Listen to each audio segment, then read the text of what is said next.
Magandang umaga po sa inyong lahat. Tayo po ngayon ay nasa ating ika-24 na araw ng ating Flores de Mayo. At ngayon po ay May 24 ito ay araw ng Mahal na Birheng Maria na tulong ng mga Kristiyano. Okay, it is the day, the feast of Mary, help of Christians. At maganda po yung titulo na iyan ng Mahal na Birhen, tulong ng mga Kristiyano, kasi ito yung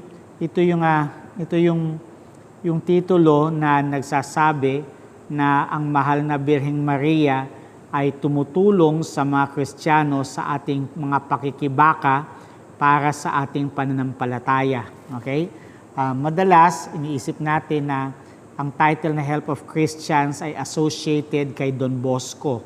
Pero even before Don Bosco, ay nagkaroon ng maraming interventions ang Mahal na Birheng Maria sa kasaysayan na kung saan tinulungan niya ang mga Kristiyano sa pamagitan ng kanyang kapangyarihan. Halimbawa yung Battle of Lepanto o kaya naman yung Battle of the Ostian Way at syempre yung pagpapalaya ng Santo Papa mula sa pagkakabihag kay Napoleon Bonaparte. Okay? Kaya napakaganda po ng title na to. Ito yung isa sa mga title na kung saan pinapakita yung kapangyarihan ng pagtulong ng Mahal na Birheng Maria.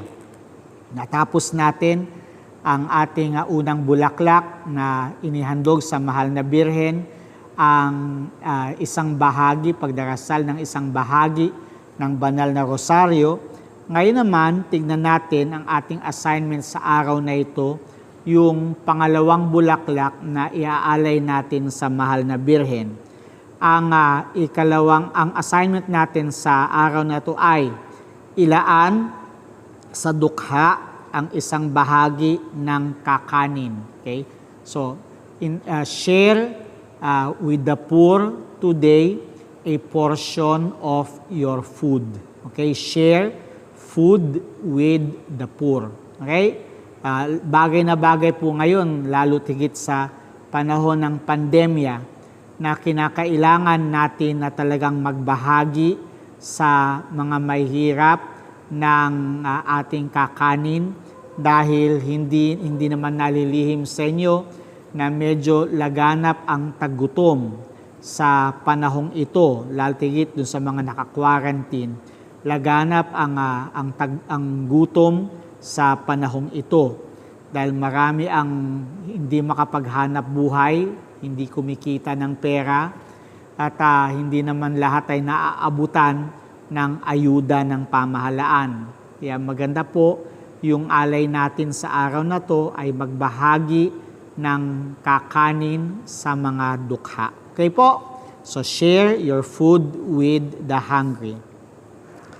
Ang pagninilay natin sa ika-24 na araw ng Flores de Mayo ay tungkol sa kasalanang benyal.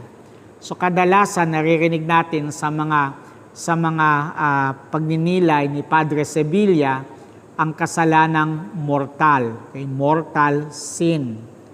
Pero ngayon gusto niyang italaga ang pagninilay sa araw na ito sa realidad ng kasalanang benyal, o ito yung mga mumunting kasalanan. Okay, yung mga mumunting kasalanan. Ito yung kadalasan tinatawag natin mga pang-araw-araw na kasalanan. Not unless pang-araw-araw mong ginagawang kasalanang mortal. Pero hindi. Usually, ang kasalanang binyal ay sinasabi natin, tinatawag natin itong ito po ay kasalanang pang-araw-araw o yung mga maliliit na kasalanan. Ito'y madali at karaniwang wikain. Okay? Pero bago ninyo maliitin ang kasalanang benyal, bago natin maliitin ang kasalanang benyal, pakatatandaan natin na kailanman hindi mumunting kasamaan ang magpasama ng loob sa Panginoong Diyos. Okay? Kasi sabihin that's just venial sin. Okay? We brush it off. We set it, we disregard it. Hindi masyadong mabigat yan. Okay? Hindi masyadong mabigat yan. Pero hindi.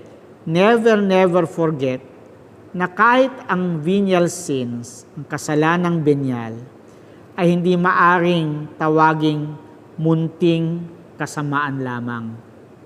Dahil ito ay nagpapasama ng loob sa Panginoong Diyos. Okay? Ang isang Diyos na kadaki-dakilaan, ang isang amang kabuti-butihan, ang isang esposong kalinis-linisan, Holy Spirit, isang mananakop na lubhang maawain. Ang tanong dito, nararapat bang siya ay lapastanganin? Nararapat bang siya ay pagkasalanan? Okay. Is it really right? Kahit sabihin pang napakaliit na bagay ng kasalanang binyal. Pero ang tanong nga, is it really right to offend a God so holy, a God so great, a God so good and merciful? Is it right to offend that kind of God? Aakalain mo bang hamak at munting bagay lamang ang kasalanang binyal? May tuturing bang hamak at mumunting bagay man lamang na ang buong daigdig ay matunaw at maging abo? Ano kaya ang sasabihin mo kung ang buong langit ay mahulog at lumagpak mula sa itaas hanggang sa ibaba? Okay. Unawain natin na lalong malaki pa sa bagay na yan at mahigit sa kasamaan ang isang kasalanang benyal. Okay? Higit pang masahol sa pagbagsak ng langit ang kasamaan ng isang kasalanang benyal. Bakit? Dahil ito ay paglapastangan din sa Panginoong Diyos. Okay? Ito ay paglapastangan din sa Panginoong Diyos. Makagawa ng kasalanan sa isang kabiglaan o kakulangan ng pag-iisip-isip, ito ay masama. Ngunit, kung napagkikilala na ang gayong kasinungalingan, ang iyong pagsuway ay isang kasalanang benyal. At bagamat natalastas ng ganito, ay ibig pa rin gawin para na ring winika,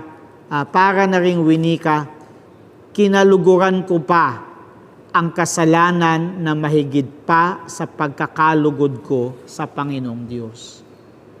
When we choose to commit a venial sin, okay, para bagang sinabi na natin, mas ginusto ko pa na magkasala kesa sa maglingkod sa Panginoon.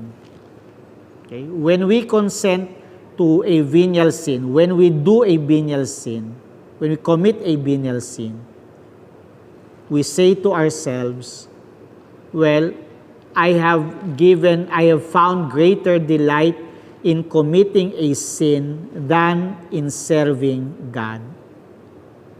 Kung walang impyerno, ay gagawin mo ring pagpapahamakan ng gayon ding kadalian ang anumang kasamaan, sapagkat napapaghalatat na pagkikita ang pagwawalang bahala ninyo sa Panginoong Diyos. Imbang, if there were no punishment of hell, well, more likely than not, we would commit willingly venial sins, and this will show how unimportant God is to us. Okay? Datapwat kung kayo'y magpapatuloy sa paggaganito, walang pagsala na kayo mahuhulog naman sa kasalanang mortal. Sabihin nun, when we do not care about committing venial sins, eventually, the accumulation of venial sins will lead us to commit mortal sins. Okay? When we do not care to guard, kapag halimbawa hindi natin masyadong pinagpapahalagahan yung pagbabantay sa sarili laban sa kasalanang benyal, eventually yung patong-patong na kasalanang benyal na yan ay magdudulot sa atin ng ay makapagtutulak sa atin na gumawa ng mga kasalanang mortal. Bakit? Kasi remember, venial sins weaken the soul. Okay? Pinagpapahina ng makasalanang benyal ang kaluluwa. At kapag mahinang-mahina na ang kaluluwa, madali para sa atin ang mahulog sa kasalanang mortal. Slowly we kill the sense of sin. Okay? Slowly we kill the sense of sin. Venial sins slowly kill our sense of sin. At kapag medyo manhid na ang kaluluwa natin, doon nagiging malakas ang temptation to commit mortal sins. Okay? Kaya nga, gaano kayang panahon sa iyong pag-aakala na iibigin ng Diyos na makisama sa isang kaluluwa na umiibig sa Kanya ng kakaunti. Remember, venial sins are a lack of love for God. And how can God dwell in someone whose love for Him is but so little? Okay? Paano mamumuhay ang Diyos sa isang kaluluwa na mumunti lamang ang pagmamahal sa Kanya? At saka hindi kaya ninyo nakikilala na ang araw ay palaging humihina ang iyong lakas, na ang kamatay at impyerno'y hindi na totoong lubhang nakapangingilabot at tumatakot sa iyo, at ang Diyos ay palaging lumalayo sa iyong puso. See? Ang isa sa effects ng venial sins ay humihina ang lakas ng iyong kaluluwa. To the point na unti-unti, hindi ka na natatakot sa impyerno.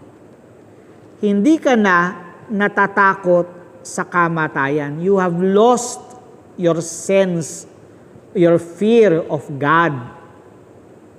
You have lost the fear of hell. And slowly, God is kept distant from your heart. Madalas na kayo mabingit sa guhit ng kasalanang mortal. Nabibingit ka sa guhit. No? That there is a thin line. That borderline is very thin from the accumulation of venial sins to a mortal sin. Very thin borderline. Okay, very thin borderline.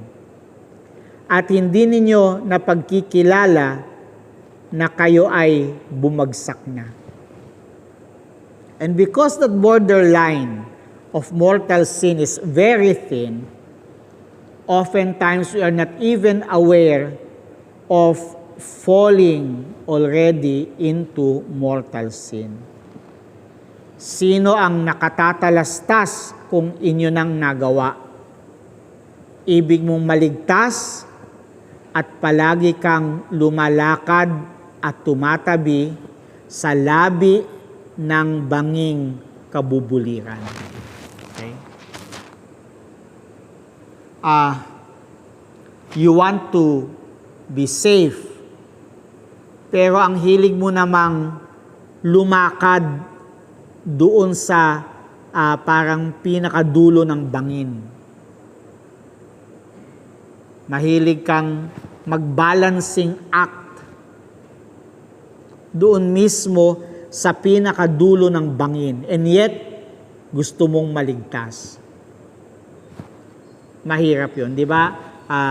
Nung tayong mga bata, ang hilig nating tumulay doon sa maninipis na pader. Ang hilig nating tumulay. At kapag tayo nanunulay sa ganong kanipis na pader, malaki ang panganib na tayo ay lumagpak.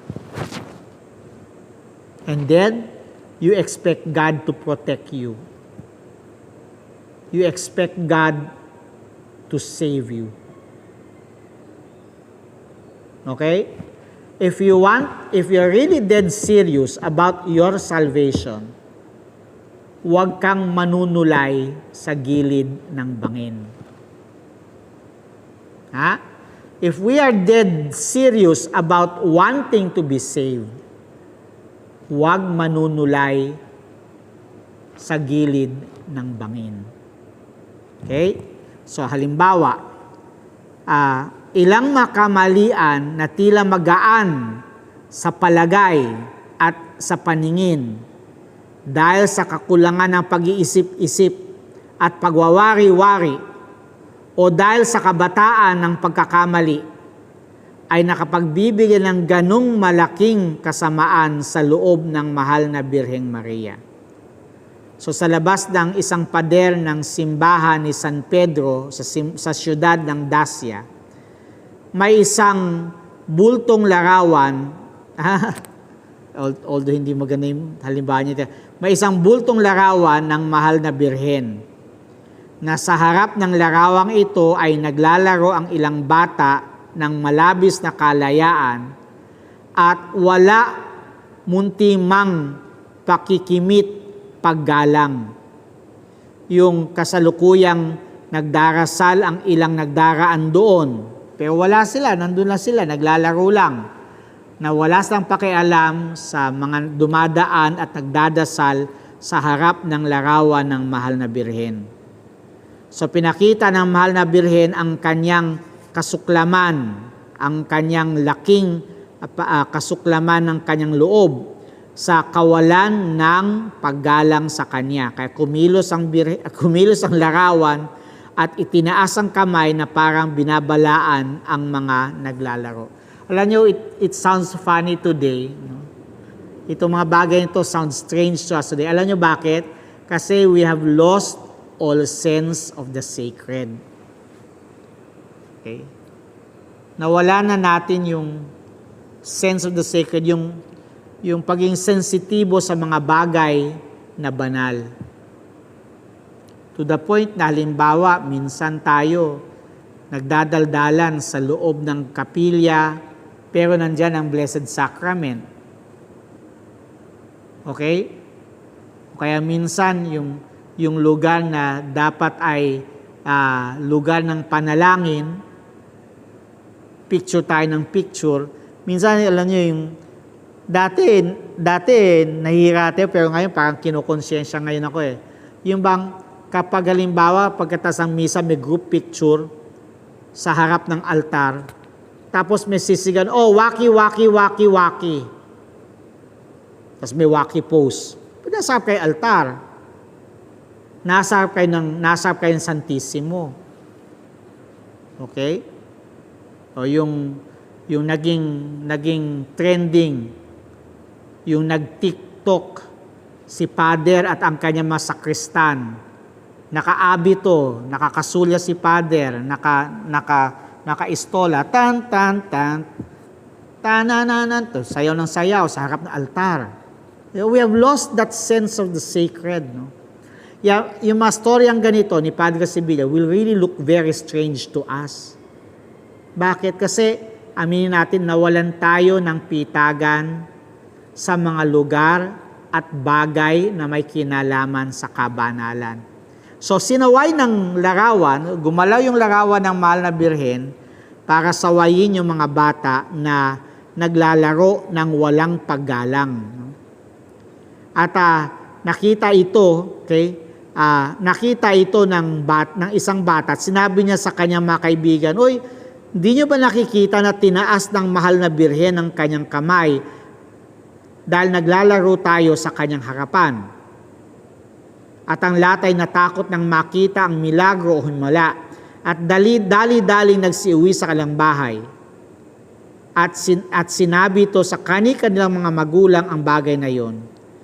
At sa loob ng wala pang kalahating oras, isang napakapal, sila ay nag-social gathering, isang napakapal na pangkat ng mga tao ang nagpunta sa harapan ng larawan upang makita ang milagro.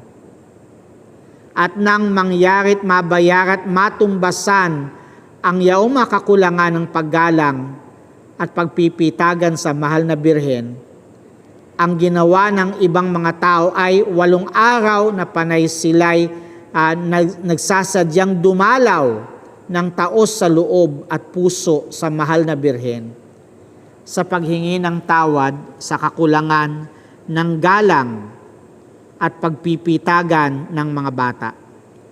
At ang mahal na birhen sa katunayang siya'y naglubag na ay gumawa sa panahon yun ng maraming milagro o kababalaghan. Okay?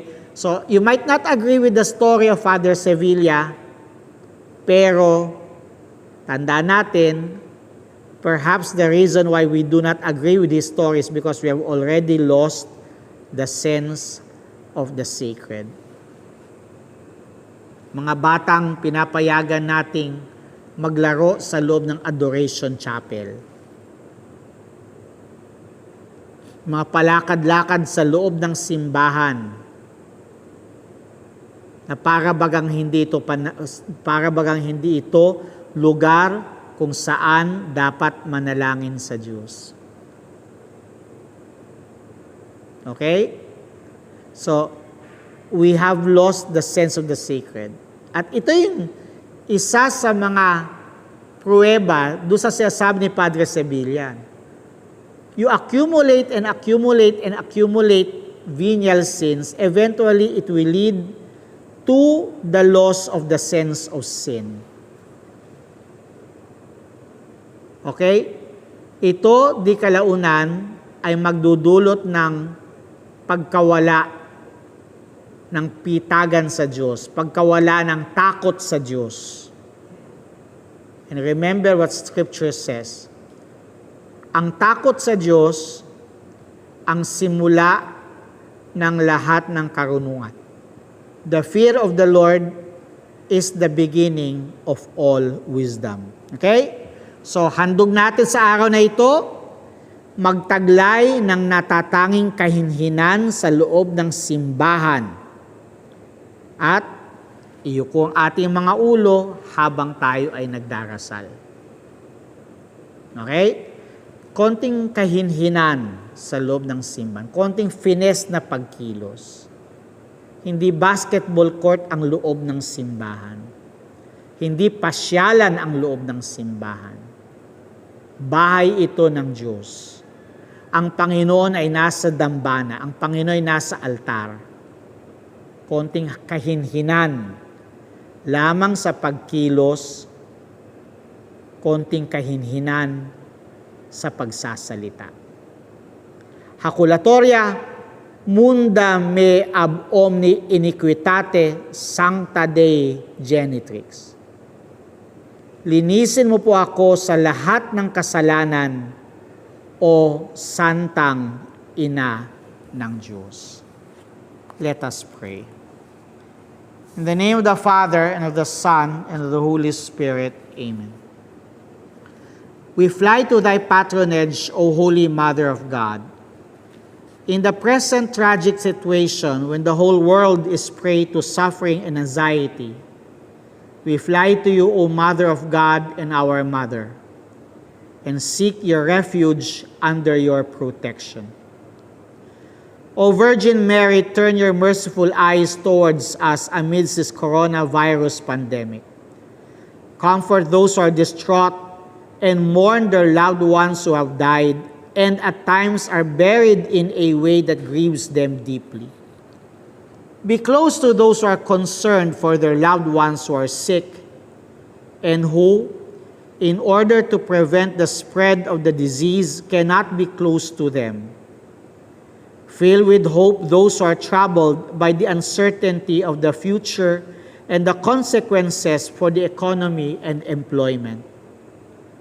O Mother of God and our Mother, pray for us to God, the Father of mercies, that this great suffering may end and that hope and peace may dawn anew. Plead with your divine Son as you did at Cana, so that the families of the sick and the victims be comforted and their hearts be opened to confidence and trust. Protect those doctors, nurses, health workers, and volunteers who are on the front line of this emergency and are risking their lives to save others. Support their heroic effort and grant them strength, generosity, and continued health.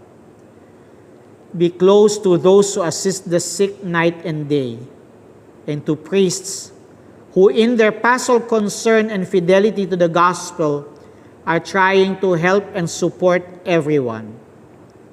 O Blessed Virgin, illumine the minds of men and women engaged in scientific research that they may find solutions to overcome this virus.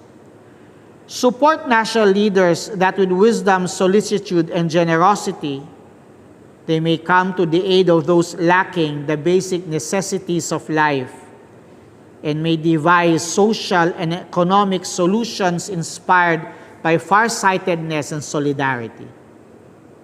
Mary, most holy, stir our consciences so that the enormous funds invested in developing and stockpiling arms will instead be spent on promoting effective research on how to prevent similar tragedies from occurring in the future. Beloved Mother, help us realize that we are all members of one great family and to recognize the bond that unites us, so that in a spirit of fraternity and solidarity, we can help to alleviate countless situations of poverty and need. Make us strong in faith, persevere in service, constant in prayer. O Mary, consolation of the afflicted, embrace all your children in distress and pray that God will stretch out His all-powerful hand and free us from this terrible pandemic so that life can serenely resume its normal course. To you who shine on our journey as a sign of salvation hope, do we entrust ourselves, O clement, O loving, O sweet Virgin Mary. Amen. Mary, help of Christians, pray for us. The Lord be with you. May the divine assistance remain with us always. May the souls of the faithful departed through the mercy of God rest in peace. The blessed Almighty God, the Father, Son, and Holy Spirit come down on you and remain with you forever and ever. Maraming salamat sa pagdalo sa ating Flores de Mayo. Bukas uli ng umaga, huwag natin kalilimutan, ito ang paglilingkod natin sa mahal na Birheng Maria. Magandang umaga po sa inyong lahat.